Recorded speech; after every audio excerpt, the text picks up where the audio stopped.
Hello everyone, welcome to my Halli Hasivu YouTube channel. ಇವತ್ತು ನಾನು ನಿಮಗೊಂದು ಮೀನಿನ ಖಾದ್ಯ ಮಾಡಿ ತೋರಿಸಲಿಕ್ಕಿದ್ದೇನೆ.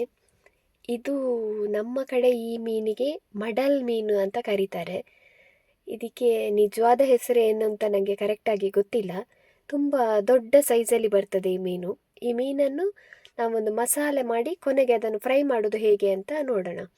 ಮೊದಲಿಗೆ ಒಂದೆರಡು ಈರುಳ್ಳಿ, ಸ್ವಲ್ಪ ಮಸಾಲೆ, ಗರಂ ಮಸಾಲೆ, ಸ್ವಲ್ಪ ಖಾರದ ಹುಡಿ, ಅರಶಿನ ಹುಡಿ, ಸ್ವಲ್ಪ ಕರಿಬೇವು. ಇದು ನೋಡಿ, ನಾನೊಂದು 3 ಟೊಮೆಟೊ, 1 ಇಂಚು ಶುಂಠಿ ಹಾಗೂ ಒಂದೆರಡು 3 ಎಸಳು ಬೆಳ್ಳುಳ್ಳಿಯನ್ನು ಚೆನ್ನಾಗಿ ಮಿಕ್ಸಿಯಲ್ಲಿ ರುಬ್ಬಿಕೊಂಡು ಇಟ್ಕೊಂಡಿದ್ದು. ಇದು ನೋಡಿ, ಇದು ಸಣ್ಣದಾಗಿ ಹೆಚ್ಚಿಕೊಂಡಿರುವ ಮೀನಿನ ತುಂಡು. ಇದರಲ್ಲಿ ಒಂದು 1.5 kg ಮೀನಿದೆ.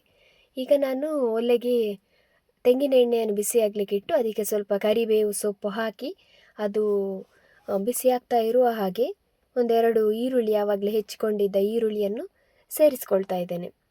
ನಾವು ನಮ್ಮ ತುಳುನಾಡಿನ ಕಡೆ ಹೆಚ್ಚಾಗಿ ಯಾವುದೇ ಅಡುಗೆ ಮಾಡೋದಾದರೂ ನಾವು ಬಳಸೋದು ತೆಂಗಿನ ಎಣ್ಣೆಯನ್ನೇ. ನಾವೀಗ ಈರುಳ್ಳಿಯನ್ನು ಚೆನ್ನಾಗಿ ಫ್ರೈ ಮಾಡಿಕೊಳ್ಬೇಕು. ಇದು ಈರುಳ್ಳಿ ತುಂಬ ಕೆಂಬಣ್ಣಕ್ಕೆ ಬರಬೇಕು.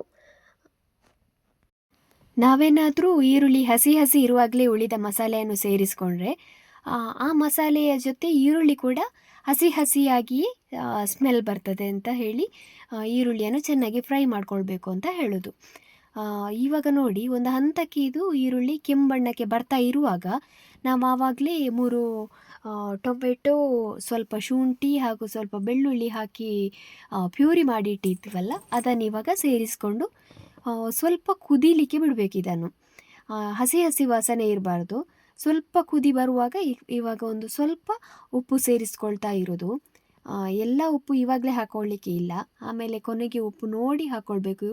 ಒಂದು ವೇಳೆ ಉಪ್ಪು ಹೆಚ್ಚು ಆದರೆ ಕಷ್ಟ ಆಗ್ತದೆ ನೋಡಿ. ಅದಕ್ಕೆ ಸ್ವಲ್ಪ ಸೇರಿಸ್ಕೊಂಡು ಇದು ಈ ಹಂತದಲ್ಲಿ ಕುದಿ ಬರ್ತಾ ಇರುವಾಗ ನಾವು ಆವಾಗ ಒಂದು ಗರಂ ಮಸಾಲೆ ಮಾಡಿಟ್ಟಿದ್ವಲ್ಲ, ಆ ಪೌಡ್ರನ್ನು ಇವಾಗ ಸೇರಿಸ್ಕೊಳ್ಬೇಕು. ಸೇರಿಸ್ಕೊಂಡು ಚೆನ್ನಾಗಿ ಮಿಕ್ಸ್ ಮಾಡಿಕೊಳ್ಬೇಕು. ಈ ಪೌಡರೆಲ್ಲ ಅಲ್ಲಲ್ಲಿ ಉಂಡೆ ಉಂಡೆಗಳಾಗಿ ಏನಾದರೂ ಸಿಕ್ಕಿದರೆ ಅದು ಗಂಟುಗಳಾಗಿ ಇದ್ದು ಸಾಂಬಾರಿನಲ್ಲಿ ಆವಾಗ ಬಾಯಿಗೆ ಸಿಕ್ಕಿದರೆ ಅದು ಚೆನ್ನಾಗಿರೋದಿಲ್ಲ ನೋಡಿ. ಆ ಮಸಾಲೆಯನ್ನು ಚೆನ್ನಾಗಿ ಮಿಕ್ಸ್ ಮಾಡಿದ ನಂತರ ಇನ್ನೊಂದು ಬೌಲಲ್ಲಿ ತೆಗೆದಿಟ್ಟಂತಹ ಅಚ್ಚ ಖಾರದ ಪುಡಿ ಹಾಗೂ ಅರಶಿನ ಪೌಡ್ರನ್ನು ಕೂಡ ಇವಾಗ ಸೇರಿಸ್ಕೊಳ್ಬೇಕು. ಈ ಹಂತದಲ್ಲಿ ಯಾವುದೇ ಕಾರಣಕ್ಕೂ ನಾವು ನೀರು ಸೇರಿಸ್ಕೊಳ್ಳಿಕ್ಕಿಲ್ಲ. ಇದೇ ಮಸಾಲೆಯನ್ನು ಏನು ಆ ದಪ್ಪ ಕನ್ಸಿಸ್ಟೆನ್ಸಿ ಉಂಟಲ್ವ, ಅದರಲ್ಲಿಯೇ ಒಂದು ಸ್ವಲ್ಪ ಕುದಿ ಬರಲಿಕ್ಕೆ ಬಿಡಬೇಕು. ಅದು ಚೆನ್ನಾಗಿ ನಾವೇನು ಅರಶಿನ ಪುಡಿ ಹಾಗೂ ಅಚ್ಚ ಖಾರದ ಪುಡಿ, ಗರಂ ಮಸಾಲೆಯನ್ನು ಸೇರಿಸ್ಕೊಂಡಿದ್ದೀವಿ ನೋಡಿ, ಇದು ಒಂದು ಸ್ವಲ್ಪ ಕುದಿ ಬರಬೇಕು. ಯಾಕೆಂತ ಹೇಳಿದರೆ ಅದರ ಹಸಿ ವಾಸನೆ ಎಲ್ಲ ಹೋಗಬೇಕು. ಅದು ಸ್ವಲ್ಪ ಕುದ್ದಿದ್ದು ಮಿಶ್ರಣ ಗಟ್ಟಿ ಆಗ್ತಾ ಬರ್ತದೆ ಅಲ್ವಾ, ಆವಾಗ ನಮಗೆ ಎಷ್ಟು ನೀರು ಬೇಕು ಅಂತ ನೋಡಿಕೊಂಡು ಸೇರಿಸ್ಕೊಳ್ಬೇಕು. ಮೊದಲೇ ನಾನು ಹೇಳ್ತಾ ಇದ್ದೇನೆ, ಏನು ಅಂತ ಹೇಳಿದರೆ ಇದಕ್ಕೆ ತುಂಬ ನೀರೆಲ್ಲ ಸೇರಿಸಲಿಕ್ಕೆ ಹೋಗಬಾರ್ದು. ನಾವು ಈ ಗ್ರೇವಿಯನ್ನು ಸ್ವಲ್ಪ ದಪ್ಪ ಕನ್ಸಿಸ್ಟೆನ್ಸಿಯಲ್ಲಿ ಮಾಡ್ತಾ ಇದ್ದೇವೆ, ಹಾಗಾಗಿ ಸ್ವಲ್ಪ ನೀರು ಸೇರಿಸ್ಕೊಳ್ಬೇಕಷ್ಟೆ. ಇವಾಗ ಈ ಮಿಶ್ರಣ ಎಲ್ಲ ಒಂದು ಸ್ವಲ್ಪ ಕುದಿ ಬರ್ತಾ ಇರುವಾಗ ನಾವಿವಾಗ ಈ ಹಂತದಲ್ಲಿ ಇದಕ್ಕೆ ಮೀನನ್ನು ಸೇರಿಸ್ಕೊಳ್ತಾ ಇದ್ದೇವೆ. ಇದರಲ್ಲಿ ನೋಡ್ಬೋದು ನೀವು, ಈ ಮೀನು ಒನ್ ಟೈಪ್ ಚಿಕನ್ ಪೀಸ್ನ ಹಾಗೇ ಕಾಣ್ತಾ ಇದೆ. ತಿನ್ನಲಿಕ್ಕೂ ಕೂಡ ಹಾಗೆಯೇ ಗಟ್ಟಿ ಇರ್ತದೆ. ಹಾಗಾಗಿ ಇದನ್ನು ನಿಧಾನವಾಗಿ ಮಿಕ್ಸ್ ಮಾಡಬೇಕು. ಆಚೆ ಈಚೆ ಮಾಡಿದರೆ ಮುಳ್ಳು ಎಲ್ಲ ಬಿಡುವ ಚಾನ್ಸ್ ಇರ್ತದೆ ಅಂತೆಲ್ಲ ಹೇಳುವ ಹಾಗೆಯೇ ಇಲ್ಲ.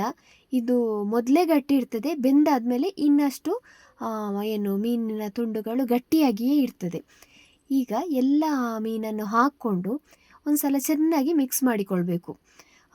ಎಲ್ಲ ಮೀನಿಗೂ ಕರೆಕ್ಟಾಗಿ ಮಸಾಲೆ ಎಲ್ಲ ಸೇರುವ ಹಾಗೆ ಚೆನ್ನಾಗಿ ಮಿಕ್ಸ್ ಮಾಡಿಕೊಂಡು ಈ ಹಂತದಲ್ಲಿ ನೋಡಿ ನೀವು, ಆವಾಗಲೇ ನೀವೇನಾದರೂ ಉಪ್ಪು ಕಡಿಮೆ ಇದ್ದರೆ ಸ್ವಲ್ಪ ಉಪ್ಪು ಹಾಕ್ಕೊಂಡು ರುಚಿ ನೋಡಿಕೊಂಡು 1-2-3 ಕಾಯಿ ಮೆಣಸನ್ನು ಮೇಲಕ್ಕೆ ಇಟ್ಟು ಮುಚ್ಚಿ ಬಿಡಬೇಕು.